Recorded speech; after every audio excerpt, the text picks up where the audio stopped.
नमस्कार दोस्तों, आपका अपना चैनल हिंदी जंक्शन पर मैं परवेश कुमार सिन्हा आप सभी का स्वागत करता हूं, अभिनंदन करता हूं। अगर आप नए हैं तो चैनल को सब्सक्राइब कर दें, बेल आइकन को दबा दें ताकि मेरे आने वाला वीडियो का नोटिफिकेशन आपको मिलता रहे। और दोस्तों में इसे ज़्यादा से ज़्यादा शेयर करें ताकि सभी लोग इसका लाभ उठा सके।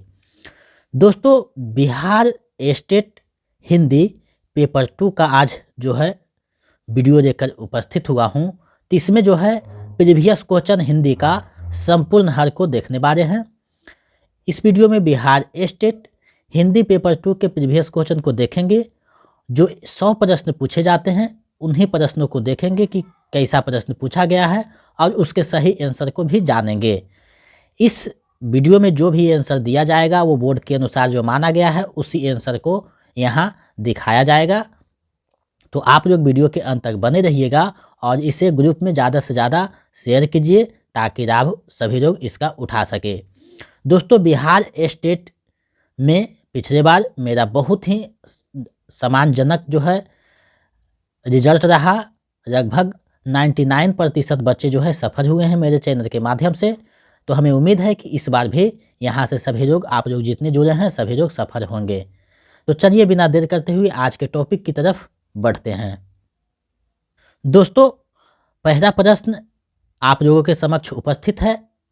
इसका आंसर हम लोग देखेंगे, लेकिन इसके जानने से पहले अगर आप लोग मेरे टेलीग्राम चैनल से जुड़ना चाहते हैं, व्हाट्सएप चैनल से जुड़ना चाहते हैं तो वीडियो के डिस्क्रिप्शन में लिंक दिया हुआ है, वहाँ से आप जुड़ सकते हैं। अगर कोर्स से संबंधित कोई भी आपके पास समस्या है या कोई भी प्रॉब्लम है तो मेरे साथ जुड़कर आप उसको हल कर सकते हैं। मेरा नंबर है 7261815307।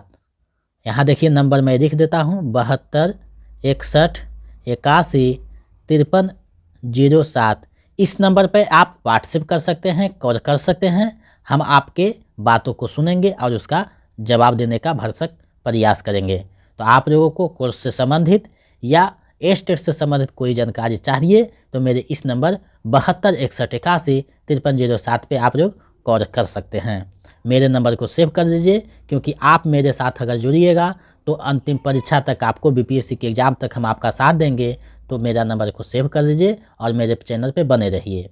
पिछले साल का अगर वीडियो देखना चाहते हैं तो वीडियो के डिस्क्रिप्शन में लिंक दिया हुआ है, प्ले लिस्ट बना हुआ था, उसमें 53 वीडियो है, वहाँ से देखकर आप अपनी तैयारी को संपूर्णता दे सकते हैं। तो इस वीडियो को हम लोग देखने वाले हैं। तो पहला है, किस इतिहासकार ने हिंदी साहित्य का प्रारंभ संवत 1050 से माना है? बहुत ही आसान प्रश्न था, जो पढ़े हुए थे अच्छे से जवाब दे पाएंगे। तो इसका जो सही आंसर है विकल्प डी हो जाएगा, आचार्य रामचंद्र शुक्ल ने माना है। चलिए नेक्स्ट प्रश्न को देखते हैं। दूसरा प्रश्न आप लोगों के सामने है, इसका आप लोग जवाब दीजिए। आदिकाल को चारणकार किसने कहा है? आदिकाल को चारणकार किसने कहा है? तो जॉर्ज गिरियर्सन ने आदिकाल को चारणकार कहा है, विकल्प बी सही हो जाएगा। संधि और चारणकार जो है राहुसाकृत्यायन कहते हैं। तो ये चीज़ विकल्प के अनुसार आपको आंसर देना है। 4 विकल्प रहेंगे तो विकल्प के अनुसार आपको आंसर करना है। चलिए अगले प्रश्न को देखते हैं। हिंदी साहित्य का आधा इतिहास के लेखक कौन हैं? हिंदी साहित्य के आधा इतिहास किसकी रचना है आपको बतानी है। तो ये जो रचना है डॉक्टर सुमन राजे का है, विकल्प सी सही हो जाएगा। चलिए आगे बढ़ते हैं, अगले प्रश्न को देखते हैं। आचार्य रामचंद्र शुक्ल ने आदिकाल का विवेचन और नामकरण कुल कितने पुस्तकों के आधार पर किया है? आपको बताना है कितने पुस्तकों के आधार पर आदिकाल का नामकरण उन्होंने किया है। तो 12 पुस्तकों के आधार पर किया है, विकल्प सी सही हो जाएगा। अब देखिए इस बार थोड़ा सा समय ज़्यादा मिला है तो प्रश्न घुमाकर पूछ सकता है। तो वो जो 12 रचनाएं हैं उसको हम लोग पढ़ेंगे कि कौन से रचनाएं के आधार पर किया, क्योंकि पूछा जा सकता है कि इनमें से किस पुस्तक जो है के आधार पर विवेचन नहीं किया है आदिकाल का रामचंद्र शुक्ल। तो वो सारी चीज़ों को जो हम क्लास करेंगे स्टेट का तो बारीकी से देखने वाले हैं। आपको जो है हिंदी का संपूर्ण तैयारी यहाँ करवाया जाएगा 100 नंबर का। तो आप लोग बेफिक्र रहें, क्योंकि आप मेरे साथ जुड़ गए हैं तो आपका जो है जुड़ना मेरे साथ बहुत ही फायदेमंद रहेगा और आपका स्टेट निकालना मेरा दायित्व रहेगा। तो हम आपके साथ दिल से जुड़े हैं।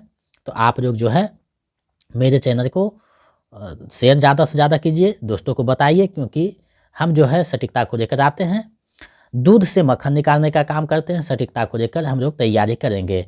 तो हमें उम्मीद है कि आप लोग को 100 नंबर में सभी का 80-85 के आसपास आ जाएगा।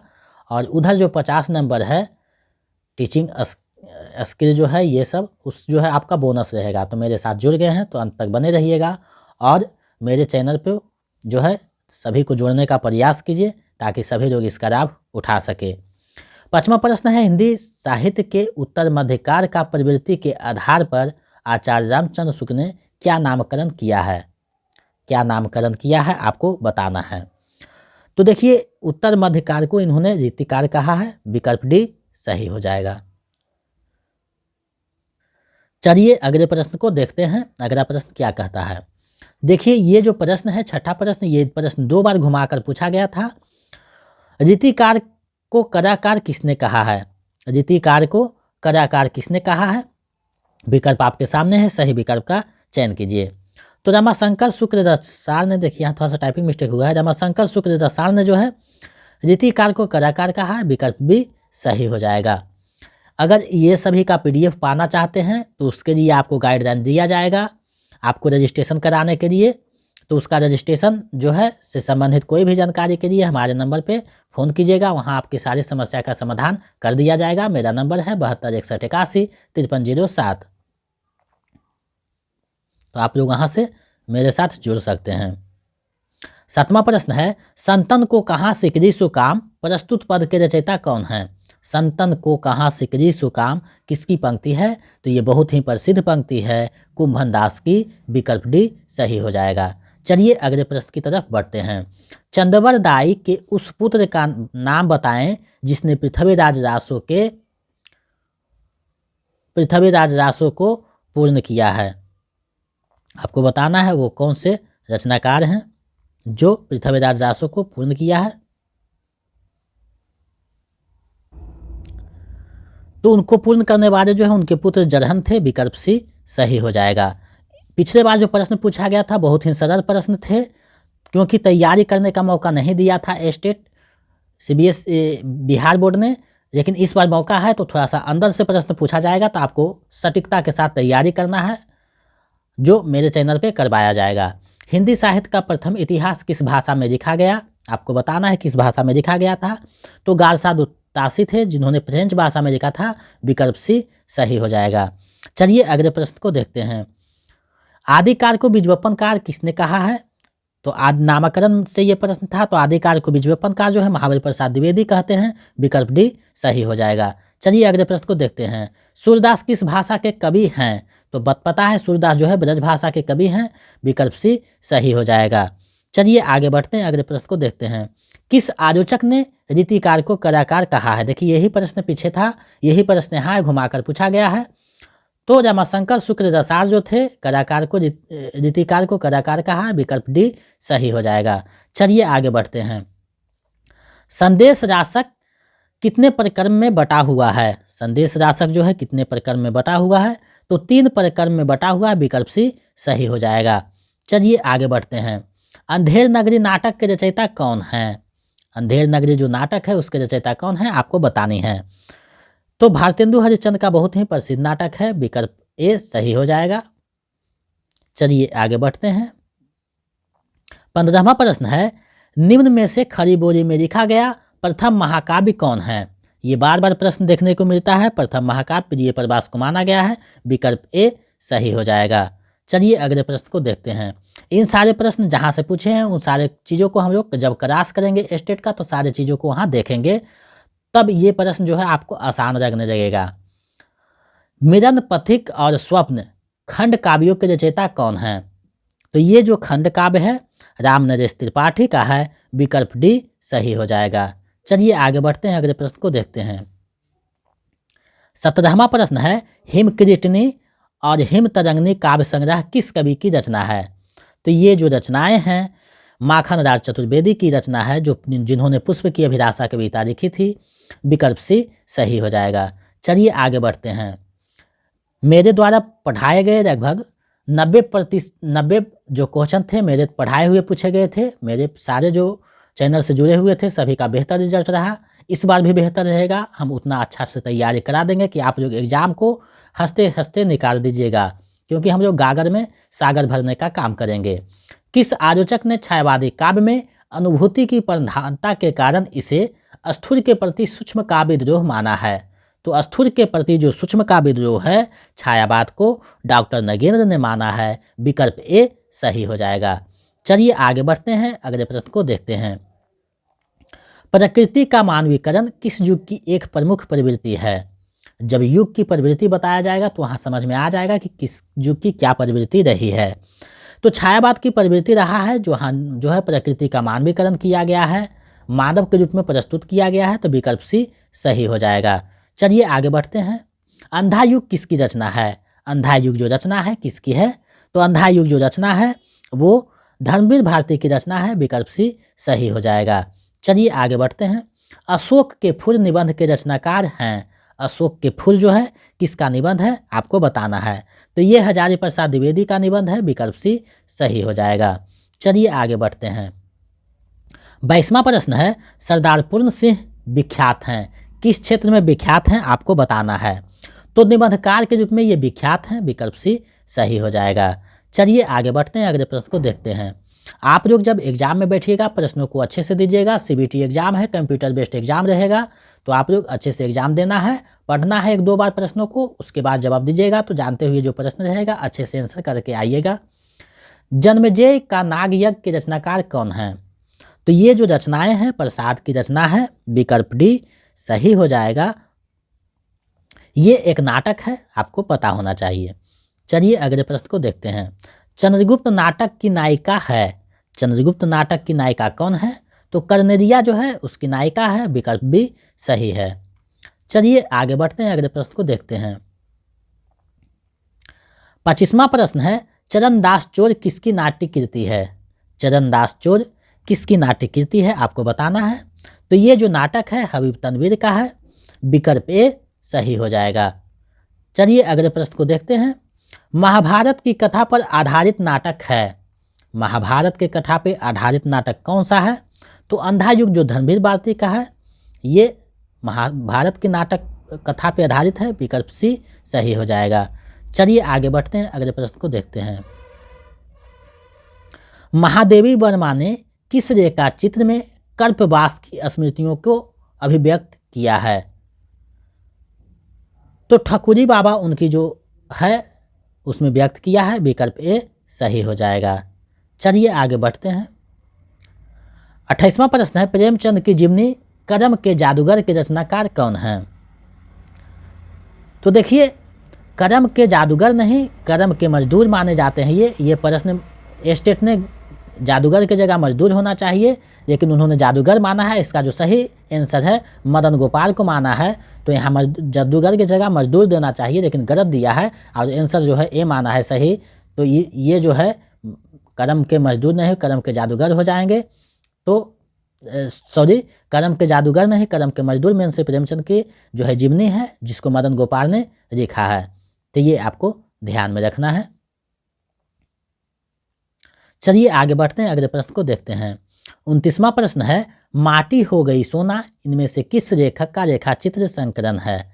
माटी हो गई सोना किसका रेखाचित्र संकलन है आपको बताना है।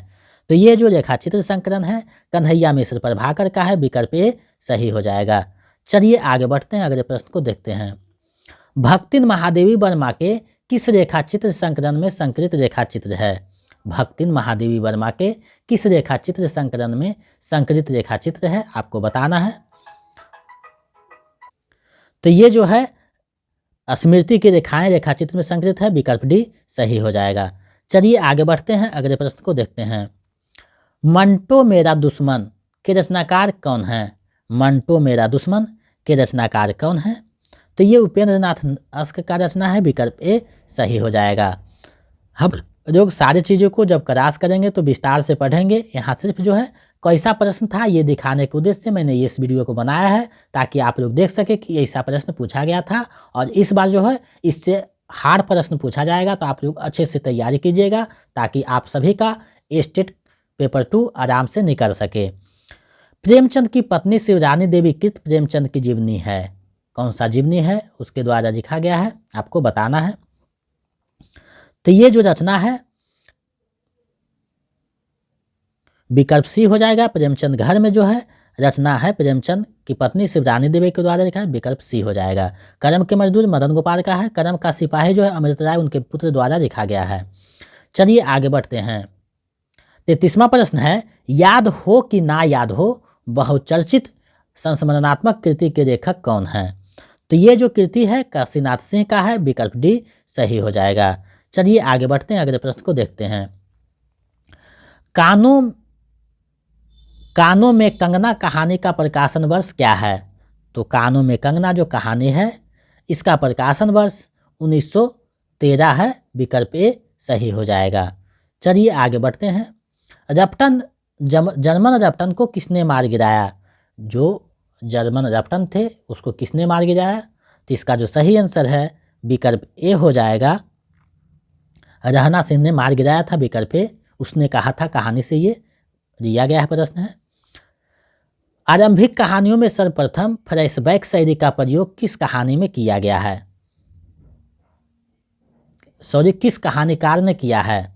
तो चंद्रधर शर्मा गुरेरी जो है उसने कहा था, कहानी में किया है, विकल्प सी सही हो जाएगा। चलिए आगे बढ़ते हैं। गुदरी काकी और मुनरी किस कहानी के पात्र हैं? तो ये जो है किस कहानी के पात्र हैं आपको बताना है। तो पंचराइट कहानी जो फणीश्वर नाथ रेणु का है उसी का पात्र है, विकल्प डी सही हो जाएगा। पंचराइट को कौन जराता है? पंचराइट कहानी में जो पंचराइट है उसको कौन जराता है आपको बताना है। तो गोधन जो है पंचराइट को जराता है, विकल्प ए सही हो जाएगा। आपको जो कहानी पढ़ना है वो कहानी को भी आप लोग देखिएगा, सारा PDF आपको उपलब्ध करवा दिया जाएगा। उसके लिए आपको रजिस्ट्रेशन करवाना होगा, जिसका सूचना आप सभी को जल्द ही दी जाएगी। तो आप लोग रजिस्ट्रेशन करवा लीजिएगा। उसके बाद जो है सभी को व्हाट्सएप पे PDF जैसे जैसे क्लास होगा PDF आपको भेजते जाएंगे। और जो है पिछले क्लास जो है उसको आप लोग देख सकते हैं, प्लेलिस्ट बना हुआ है, वीडियो के डिस्क्रिप्शन में प्लेलिस्ट है। टेलीग्राम चैनल है, वहाँ से जुड़ जाइए, क्योंकि प्रत्येक दिन एक क्वेश्चन वहाँ दिया जाता है जो ही बहुत ही महत्वपूर्ण है। और यूट्यूब पे भी कम्युनिटी में एक क्वेश्चन का पोस्ट किया जाता है, तो वहाँ भी आप लोग प्रश्न को देख सकते हैं। कहानी का प्रौढ़ शीर्षक पाठ गद्य की कौन सी विधा है? कहानी का प्रौढ़ कौन सी विधा है आपको बतानी है। तो ये जो है शिवपूजन सहाय का कहानी है, विकल्प सी सही हो जाएगा। चलिए आगे बढ़ते हैं। भगजोगनी किस कहानी की पात्र है? तो भगजोगनी जो है कहानी का प्रौढ़ जो कहानी है उसका पात्र है, विकल्प सी सही हो जाएगा। चलिए आगे बढ़ते हैं। गोदान उपन्यास में प्रेमचंद ने किस 2 गांवों का उल्लेख किया है? तो आप जब पढ़े होंगे इसको या नहीं भी पढ़े हैं तो मेरे वीडियो पे आपको पता चला होगा, सेमरी और बेदारी गांव है, विकल्प सी सही हो जाएगा। चलिए नेक्स्ट प्रश्न को देखते हैं। निम्नलिखित पात्रों में कौन जो है होरी की पत्नी है? तो निम्नलिखित पात्रों में कौन जो है होरी की पत्नी है आपको बतानी है। तो देखिए होरी की जो पत्नी रहती है धनिया रहती है, जो विकल्प में नहीं है। तो इसका जो सही आंसर है डी हो जाएगा, इनमें से कोई नहीं। झुनिया जो है होरी की पतोही है।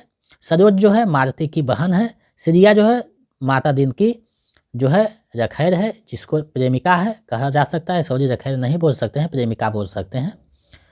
चलिए नेक्स्ट प्रश्न को देखते हैं। गोदान के किन 2 पात्रों के बीच सहजीवन यानी लिव इन रिलेशनशिप की झलक मिलती है? लिव इन रिलेशनशिप की झलक जो है किस पात्र में मिलती है? तो मेहता और मालती के बीच ये जो है रिश्ता था, विकल्प डी सही हो जाएगा। चलिए आगे बढ़ते हैं, अगले प्रश्न को देखते हैं।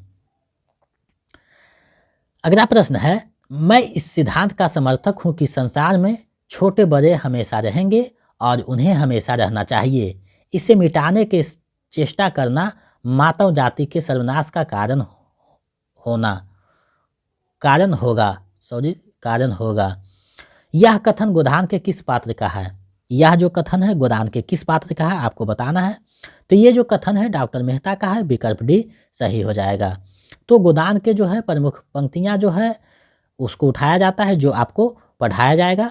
देखिए फिर पंक्ति आए हैं। प्रेम सीधी साधी गौ नहीं खूंखार शेर है, जो अपने शिकार पर किसी की आंख भी नहीं पड़ने देता। यह कथन किसका है? यह जो कथन है किसका है? तो ये भी कथन जो है प्रोफेसर मेहता का है, विकल्प ए सही हो जाएगा। तो इस प्रकार से जो है प्रश्न पूछा जाता है उपन्यास के प्रमुख पंक्ति जो है उसको, जिसको हम लोग पढ़ेंगे। मेरा आचरण में कौन सा चरित्र या पात्र तहसीलदार के पद पे है? तो कौन सा पात्र तहसीलदार है? तो विश्वनाथ प्रसाद जो है मिश्र है, यहाँ मरिक नहीं हो जाएगा, तो विकल्प ए सही हो जाएगा।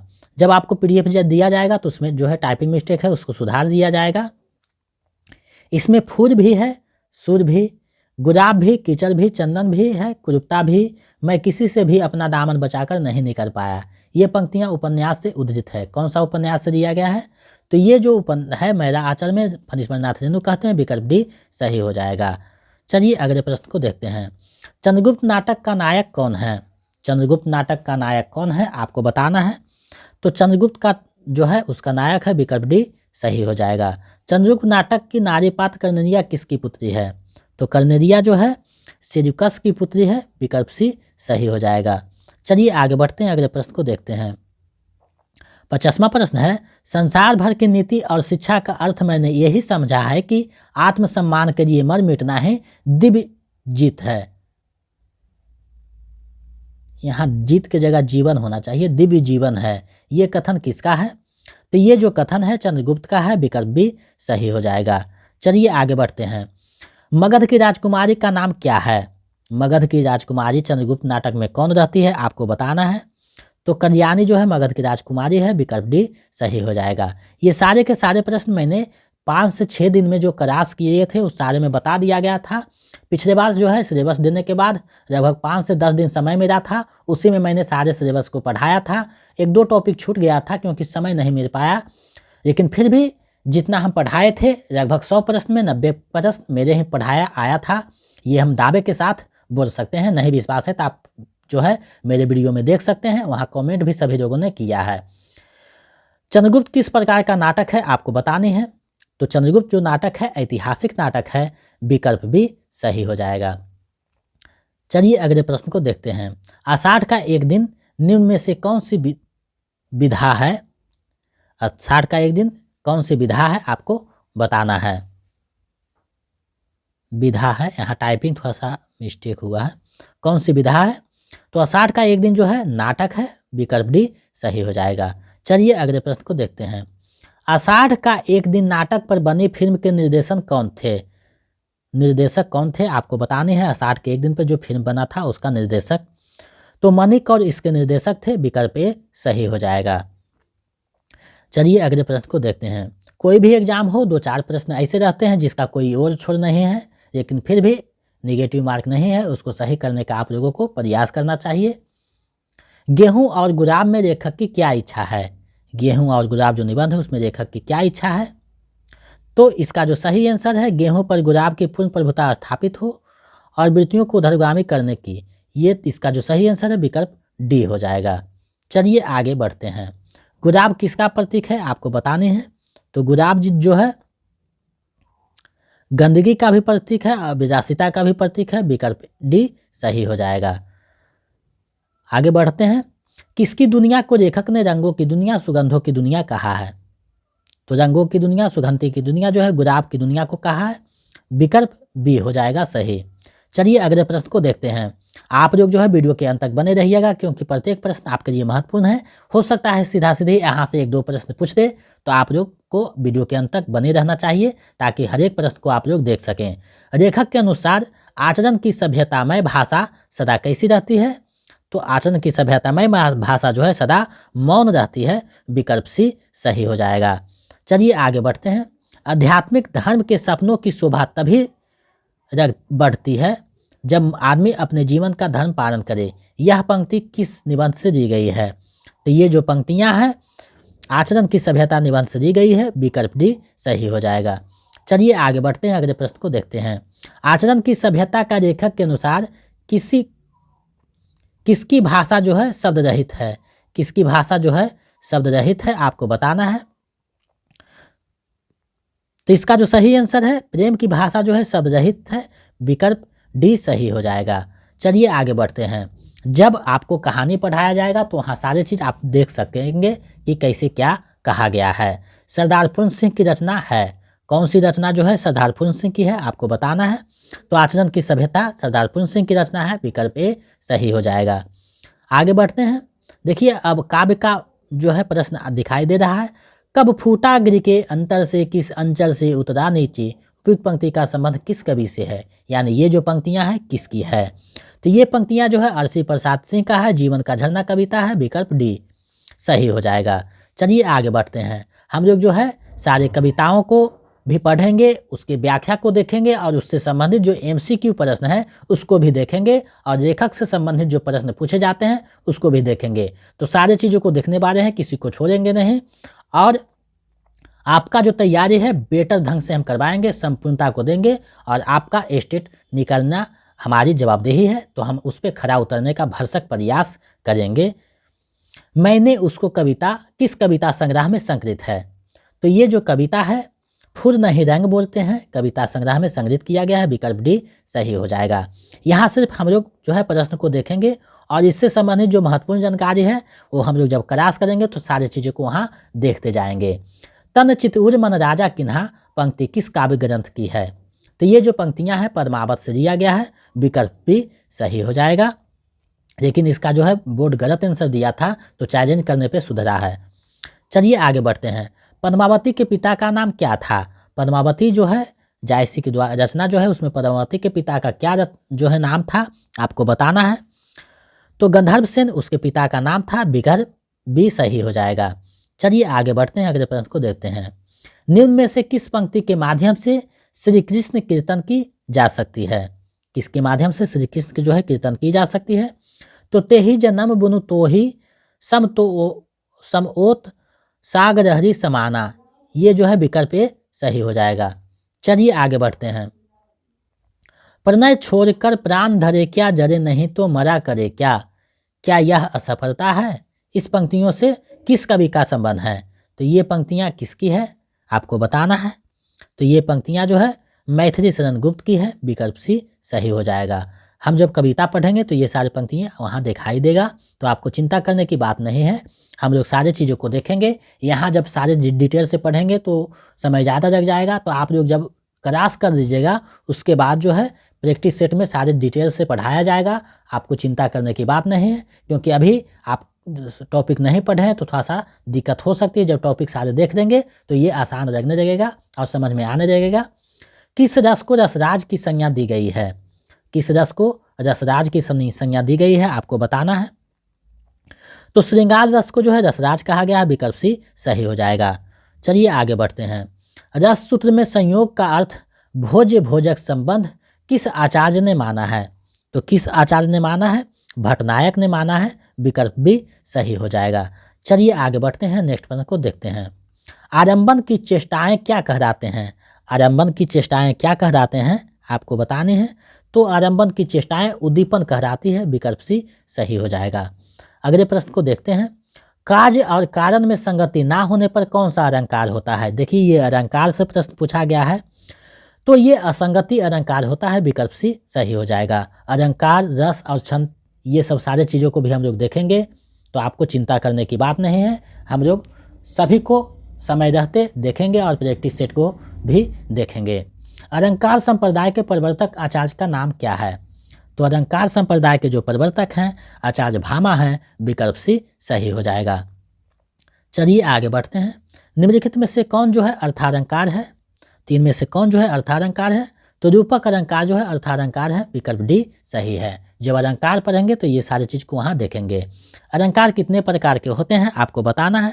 तो अलंकार 3 प्रकार के होते हैं, विकल्प सी सही हो जाएगा। आगे बढ़ते हैं। प्रयोग के अनुसार सर्वनामों के कितने भेद हैं। प्रयोग के अनुसार जो है सर्वनामों के कितने भेद हैं आपको बताना है। तो इसका जो है 6 भेद है, विकल्प ए सही हो जाएगा। चलिए अगले प्रश्न को देखते हैं। निम्नलिखित में से संबंधवाचक सर्वनाम का चयन कीजिए। संबंधवाचक सर्वनाम का चयन कीजिए। तो संबंध जो है जो दर्शाता है, विकल्प भी सही हो जाएगा। यहाँ देखिए निम्नलिखित में से कौन सा कथन सर्वनाम के बारे में असत्य है। तो असत्य कथन पूछा है, तो सर्वनाम एक अभिकारी शब्द नहीं है, ये गलत है, विकल्प भी सही हो जाएगा। बाकी सारे सही है। स्वर संधि के कितने भेद होते हैं। स्वर संधि के कितने भेद होते हैं। तो स्वर संधि के 5 भेद होते हैं, विकल्प सी सही हो जाएगा। चलिए आगे बढ़ते हैं। निम्नलिखित में से कौन सा शब्द प्रा उपसर्ग के योग से बना है? प्रा उपसर्ग के संयोग से कौन सा शब्द बना है? तो प्रख्यात बना है, विकल्प बी सही हो जाएगा। चलिए आगे बढ़ते हैं।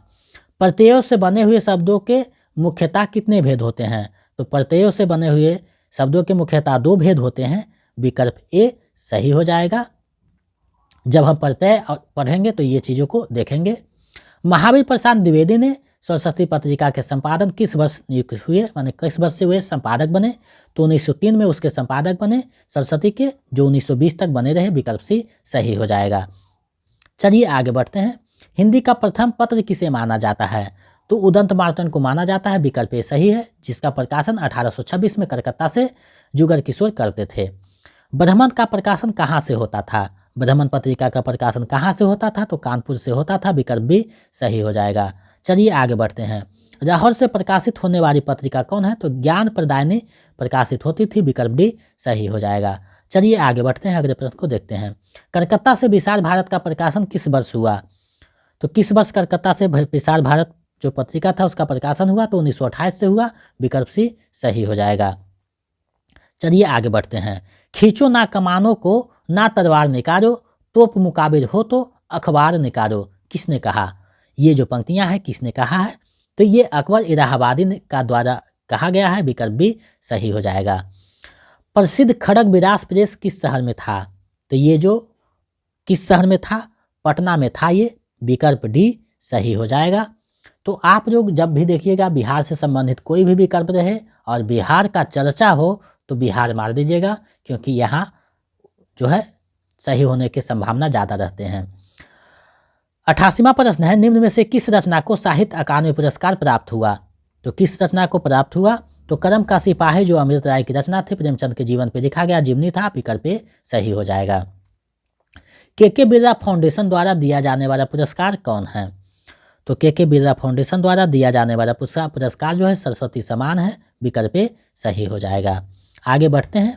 उत्तर प्रदेश हिंदी संस्थान द्वारा प्रदान किया जाने वाला पुरस्कार कौन सा है? तो भारत भारती सम्मान है, विकल्प बी सही हो जाएगा। चलिए आगे बढ़ते हैं।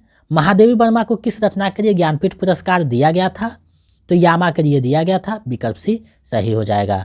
आगे बढ़ते हैं। सुमित्रानंद पंत को किस रचना के लिए ज्ञानपीठ पुरस्कार मिला था?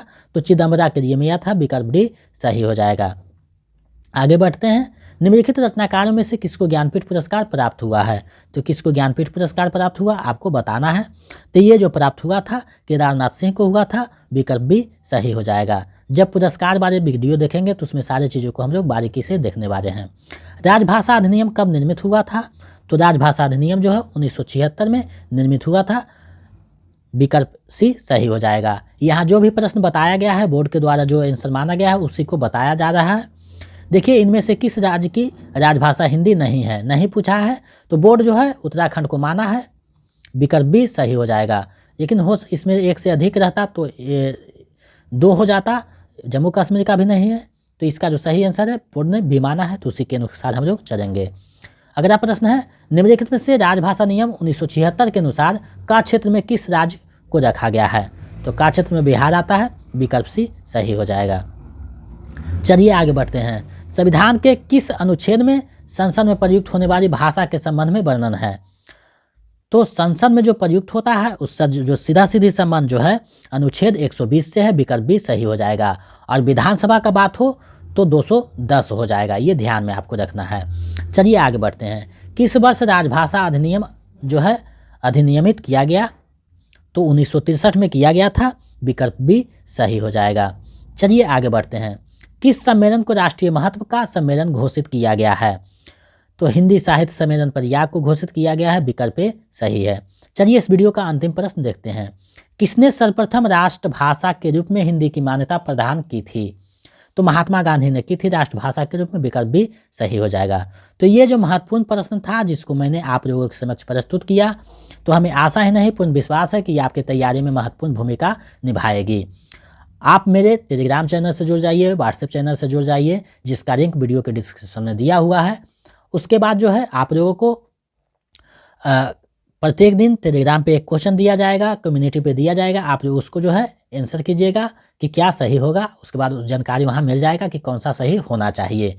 और जो है स्टेट से संबंधित कोई भी जानकारी के लिए मेरे नंबर 72 61 81 5307 पे आप कॉल कर सकते हैं और व्हाट्सएप कर सकते हैं। कॉल रिसीव जो है हम रात को ही करेंगे, क्योंकि सुबह में मटेरियल ये सब बनाने में व्यस्त रहते हैं।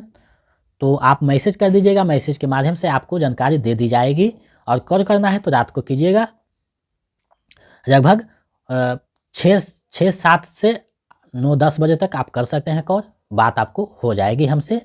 और इससे संबंधित जो स्टेट से संबंधित नोट्स दिया जाएगा, उसका रजिस्ट्रेशन का क्या प्रक्रिया है आपको वीडियो के माध्यम से बता दिया जाएगा। और कोई भी जानकारी के लिए मेरे नंबर पे फ़ोन कर सकते हैं।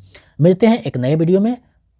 मेरे चैनल पे आप नए हैं तो सब्सक्राइब कर दें, बेल आइकन को दबा दें और दोस्तों में ज़्यादा से ज़्यादा शेयर करें। तो मिलते हैं नए वीडियो में। बहुत बहुत धन्यवाद।